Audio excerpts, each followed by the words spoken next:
विलंबित राति नवरंगपुर सहरर विभिन्न दुकान सीरियल चोरी घटना रे 3 जन को गिरफ्त करिछि नवरंगपुर पुलिस। गत 17 तारिख रे नवरंगपुर सहरर विभिन्न दुकान रे चोरी होइथिबा नवरंगपुर सदर थाना रे एतला होइथिला। स्थानीय नवरंगपुर बड़ डाक्तरखाना निकटस्थ मार्केट कॉम्प्लेक्स रो एक मोबाइल दुकान रो चोरी होइथिबा नै दुकानी मालिक रमाकांत दास सदर थाना रे अभियोग दायर करथिले।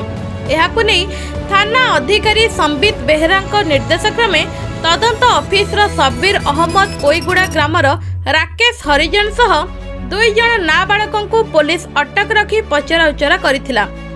पुलिस रो तदंत बेले सेमानक पाखरु 3टी एंड्रॉइड फोन, 2टी कीपैड फोन, 3टी स्पीकर, गोटिए ब्लूटूथ, गोटिए लुहा छड़ पाइथिला।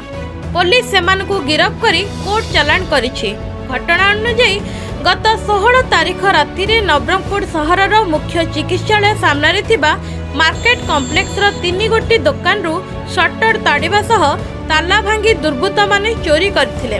सेहीपरि गादमगुड़ा थिबा एक हार्डवेयर दुकान रु ताला भांगी थिबा बेले डीआरडीए छक निकट रे थिबा एक सीमेंट दुकान रु चोरी होइथिबा बेले जने प्रत्यक्षदर्शी देखिथिबारु ताकू माड़ होइथिबा अभियोग होइथिला।